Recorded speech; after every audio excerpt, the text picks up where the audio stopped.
বুখারীতে একটা হাদিস আছে, সালাসাতুন ফিল গার, বনি ইসরাইলের 3 লোক সফরে বেরিয়েছে, মরুভূমির সফর, মাঝখানে তুফান, কই যাবে, কই বাঁচবে, দৌড়াদৌড়ি শুরু। দৌড়াতে দৌড়াতে এক পাহাড়ের গুহার ভেতরে আশ্রয় নিয়েছে। গুহা চিনেন তো? পাহাড়ের গুহা। আশ্রয় নেয়ার সাথে সাথেই বৃষ্টির পানির ঝাপটায় পাহাড়ের উপর থেকে বিশাল এক পাথর খণ্ড এসে পাহাড়ের গুহার মুখটা বন্ধ করে দিয়েছে। বন্ধ, অন্ধকার। এরা পড়ছে বিপদে, হায় হায় বাঁচার জন্য ঢুকলাম, এখন দেই মরণ। ঢুকছিল কি জন্য? এখন মরণ। বিশাল পাথরের খণ্ড এসে গুহার রাস্তাটা বন্ধ করে দিয়েছে। 3 জন গায়ে যত শক্তি ছিল ধাক্কায়ও পাথর সরাইতে পারে না। হায় হায়, অক্সিজেন ভিতরে যা আছে আধা ঘন্টা শেষ হয়ে যাবে। কি করে বাঁচবো? বাঁচার উপায় নাই। চিল্লা ফাল্লা শুরু হয়ে গেল, কান্নাকাটি শুরু। একজন বলে, তোমাদের জীবনে কার কি নেক আমল আছে, যেই নেক আমলটা আল্লাহর ভয়ে করছিল ওইটার ওসিলা দিয়ে দোয়া করে দেখো কিছু হয় কিনা। সুবহানাল্লাহ কোন? এটাই উপায়। একজন হাঁটু গেড়ে চোখের পানি ছাড়া শুরু করছে, দোয়া শুরু করছে, আল্লাহ আল্লাহুম্মা কানাত লি আবাওয়ান শাইখান কাবীরা, আল্লাহ আমার বাবা মা ছিল বৃদ্ধ বৃদ্ধা, আমি পেশায় রাখাল, সারাদিন ছাগল চড়িয়ে রাত্রিবেলা দুধ আনতাম, সবার আগে আব্বা আম্মারে দিতাম, এরপরে আমার ছেলে মেয়ে, এরপরে স্ত্রী। একদিন গভীর রাতে এসে দেখি আব্বা আম্মা ঘুমায়। দুধের বাটি নিয়ে আব্বা আম্মার মাথার সামনে দাঁড়িয়ে রইলাম। ছেলে মেয়েগুলো আব্বা এসে বলে, আব্বা দুধ দাও। আমি বললাম পরে, আগে আব্বা আম্মা খাবে তারপরে তোরা। ছেলে মেয়েগুলো কান্না জুড়ে দিল, আমি দেই নাই। ফজর পর্যন্ত দাঁড়িয়ে রইলাম। ফজরের আগ দিয়ে আব্বা আম্মা ঘুম থেকে উঠে দেখে তো আমার অবাক, কিরে বাবা দাঁড়িয়ে কেন? বললাম প্রতিদিন দুধ খেয়ে ঘুমাও, আজকে আগে আগে ঘুমিয়েছো, দুধ খাও নাই, তোমাদেরকে আগে দিব বলে দাঁড়িয়ে রইলাম। আল্লাহর ডেকে বলে, আল্লাহ ওই দিন সারা রাত দুধের বাটি নিয়ে মা বাবার শিওরে আমি দাঁড়িয়েছিলাম, ফজরের সময় আব্বা আম্মারে দুধ খাওয়ালাম, তারপরে ছেলে মেয়েদেরকে দিয়েছিলাম, তারপরে স্ত্রীর মুখে দিয়েছিলাম। ও মাবুদ, ওই দিনের এই কাজটা আমি দুনিয়ার কাউরে খুশি করার জন্য করি নাই, শুধুমাত্র তোমার খুশি ছাড়া। ওই রাতের ইবাদত যদি তোমার দরবারে ভালো লেগে থাকে, ফাফাররিজ আন্না মা নাহনু ফি, আজকের বিপদের দিনে কেউ বাঁচানোর নাই, তুমি আমাদের বাঁচাও। ফানফাজারাত, মুহূর্তের মধ্যে 1/3 বিশাল পাথর খণ্ডটা 1/3 ডান দিকে সরে যায়, এক পাশে সরে যায়।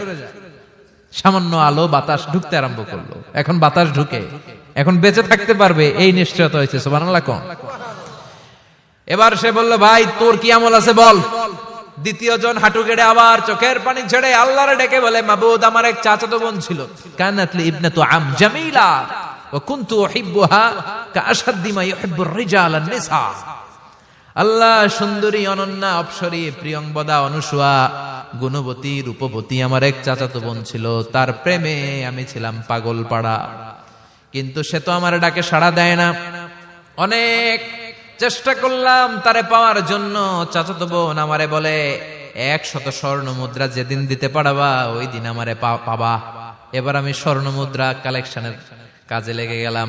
বছরের পর বছর চেষ্টা করে 100 স্বর্ণ মুদ্রা যেদিন পেলাম ওই দিন চাচাতো বোনের কাছে গেলাম, যে তার হাতে স্বর্ণ মুদ্রা দিলাম, বললাম চলো এবার আমরা অপকর্ম করি। স্বর্ণ মুদ্রা পেয়ে সেও খুশি, আমিও খুশি। সে পাইছে স্বর্ণ, আমি পাইছি তারে। গোপনে একটা রুমের ভেতরে ঢুকলাম, দুজনে জামা কাপড় খুলে ফেললাম, নেকেড হয়ে পাপ কাজ শুরু করব।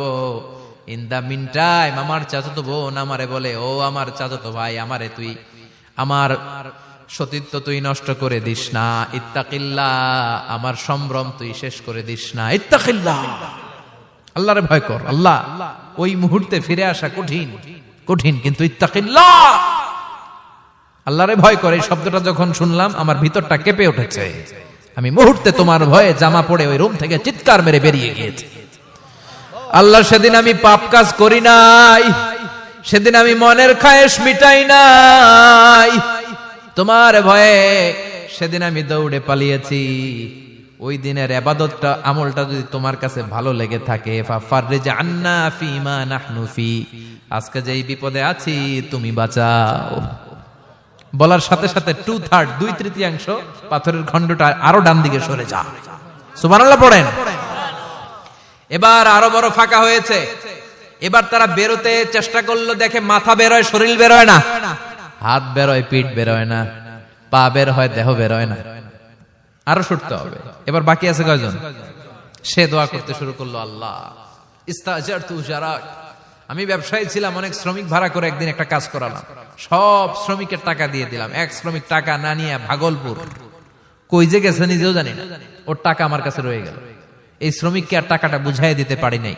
এই টাকা দিয়ে আমি কয়েকটা ছাগল কিনলাম, এই ছাগলগুলো বাচ্চা দিল, ওগুলো বাচ্চা দিল, ওগুলো বাচ্চা দিল, দিতে দিতে বিশাল ছাগলের ডেইরি ফার্ম করে ফেললাম তার ওই টাকা দিয়ে। 1 যুগ 12 বছর পরে সে এসে বলে আমার টাকা ফিরায় দাও। আমি বললাম এই যে ছাগলের ডেইরি ফার্ম পুরোটাই তোমার। সে বলে আতাস্তাজিউ মিন্নি, আমার সাথে ঠাট্টা করো? আমি পাই সামান্য কয়টা টাকা, 1 যুগ আগে যে টাকা পাইতাম ওইটা দিলেই চলবে। আমি বললাম ও শ্রমিক, তোমার টাকা দিয়ে আমি ছাগল কিনে ব্যবসা করেছি, ছাগল বাচ্চা দিয়েছে, বাড়তে বাড়তে বাড়তে বাড়তে আজকের বিশাল এই ডেইরি ফার্ম, এই ডেইরি ফার্মের মালিক আমি নই, তুমি নিয়ে যাও। বলার সাথে সাথে শ্রমিক আনন্দে নাচতে নাচতে ডেইরি ফার্ম নিয়ে যায়। ও আল্লাহ, ওই দিন যদি সে যতটুকু টাকা পাওনা ছিল অতটুকু দিলেই সে খুশি হয়ে যেত, শুধু তোমার খুশির জন্য পুরো ডেইরি ফার্ম আমি তারে দিয়ে দিয়েছিলাম। আল্লাহু আকবার। আল্লাহ, আজকের এই বিপদের দিনে আমার সেদিনের আমলটা যদি তোমার কাছে ভালো লাগে তুমি বাঁচাও। বলতে দেরি, মুহূর্তের মধ্যে বিশাল প্রকাণ্ড পাথর খণ্ডটা অন্যদিকে দৌড়ে চলে যায়। পাহাড়ের গুহা ওপেন, পাথর খণ্ড নাই। আল্লাহর শুকরিয়া আর তাকবীর দিতে দিতে 3 জন বের হয়ে যায়। সুবহানাল্লাহ পড়েন। সহিহ বুখারীর বর্ণনা, সহিহ হাদিস। নিজের এমন কোন নেক আমল যদি থাকে যে আমলটা শুধু আল্লাহর জন্য করেছিলাম, ওই নেক আমলের ওসিলা দিয়ে দোয়া করলে দোয়া কবুল করবে কে? করতে রাজি আছেন তো? প্রতিদিন শতবার তাওবা ইস্তিগফার পড়তে রাজি আছেন? বিশ্বনবী বললেন দোয়া মুখুল ইবাদা, দোয়া হলো ইবাদতের নির্যাস, যার দোয়া নাই ওর কিচ্ছু নাই। দোয়া করেন নাই তো নামাজে কাজ হবে না, দোয়া করেন নাই রোজায় কাজ হবে না। কথা কোন? আর দোয়া মুখুল ইবাদা, দোয়া হচ্ছে ইবাদতের নির্যাস। আবার তিরমিজির বর্ণনায় বললেন আর দোয়া হুয়াল ইবাদা, দোয়াটাই নাকি ইবাদত, দোয়াটা ইটসেলফ এইটাই ইবাদত। নামাজ যেমনি ইবাদত, রোজা যেমনি ইবাদত, হাত তুলে যে দোয়া করলেন এইটাও ইবাদত। সুবহানাল্লাহ পড়েন। এটা মুমিনের ওয়েপন, সিলাহুল মুমিন। সাপ্লিকেশন, দোয়ার ইংরেজিতে বলে সাপ্লিকেশন। সাপ্লিকেশন is the weapon of believers. এটা বিশ্বাসীদের অস্ত্র। সবকিছুর কারামতি যেখানে শেষ, দোয়ার কারামতি ওইখানে। এরকম অনেক শুনবেন ক্যান্সারে আক্রান্ত, দুরারোগ্য ব্যাধি, বাংলাদেশের চিকিৎসা শেষ, ইন্ডিয়া গেছে, কয় বাঁচবো 3 মাস। কয় মাস? এরপরে 7 বছর বাইসা ছিল। কেমনে বাঁচল? কেমনে? দোয়া। দোয়ার পাওয়ার আছে না নাই? তবে দোয়াটা দোয়ার মতো হতে হবে। সিনসিয়ার দোয়া ইজ লাইক এ মিসাইল। একনিষ্ঠ দোয়া এটা মিসাইলের মতো। মিসাইল হামলা করলে ইঞ্চি ইঞ্চি যেখানে মিসাইল বোমাটা পড়ার কথা ঠিক ওখানে পড়বে। ড্রোন হামলা করলে ঠিক ওখানে, ব্যালিস্টিক ক্ষেপণাস্ত্র নিক্ষেপ করলে লক্ষ্য বস্তু যেমনি ভিত করে, তেমনি দোয়ার মতো দোয়া করলে মুহূর্তেই দোয়া কবুল হয়ে যায়। আমরা দোয়ার মতো দোয়া করতে জানি না, কেমন করে দোয়া করতে হয় আমাদের জানা নাই, এজন্য দোয়াও কবুল হয় না। চিল্লায় কোন ঠিক কিনা? কিন্তু আল্লাহ ওয়াদা দিয়েছেন উজিবু দাওয়াতাদ দাঈ ইযা, আমার বান্দা দোয়া করলে আমি দোয়া কবুল করি, আমার বান্দা চাওয়া মাত্র আমি কবুল করে নেই। সুবহানাল্লাহ পড়েন। যত দোয়া আপনি করেছেন সব কবুল, সব, অল অফ ইউর দুআস আর অ্যাকসেপ্টেড, সব কবুল হয়েছে আল্লাহর কসম।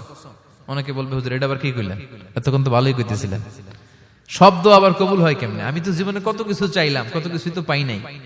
আছেন এরকম অনেকে, অনেক পেরেশান, আফসোস করে হুজুর চাইলাম আল্লাহ দিল না। 4টা মাইয়া, এবার কাবা ধইরা চাই আইছি পোলার কথা, এটাও হইছে মাইয়া। আছে না নাই? 5টা ছেলে হইছে, মেয়ের জন্য বুকটা হাহাকার। হজে যে আরাফাতের ময়দানে চেয়ে আসলাম, এইবারও হইছে আরেকটা পোলা। আছে না নাই? কত কিছু চাইলাম, পাইলাম না, হুজুর দিল না আল্লাহ। বলে না আপনার সব দোয়া কবুল, তবে কবুল হওয়ার 3টা সিস্টেম আছে। কয়টা? চান্দোলার ভাইয়েরা মনে থাকবে কয়টা?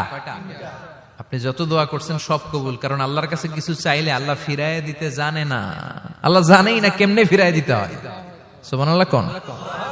চাওয়া মাত্রই আল্লাহ বলে অ্যাকসেপ্টেড, যা কবুল, দিব দিব না এটা বলতে জানে না, চাওয়া মাত্রই বলে দিব। 3 সিস্টেম। নাম্বার 1, আপনি আল্লাহর কাছে দোয়া করলেন, চাইলেন, আল্লাহ বলে দিব, বলেই তিনি দিয়ে দেন আর আপনি খুশি হয়ে যান, পেয়ে গেলেন।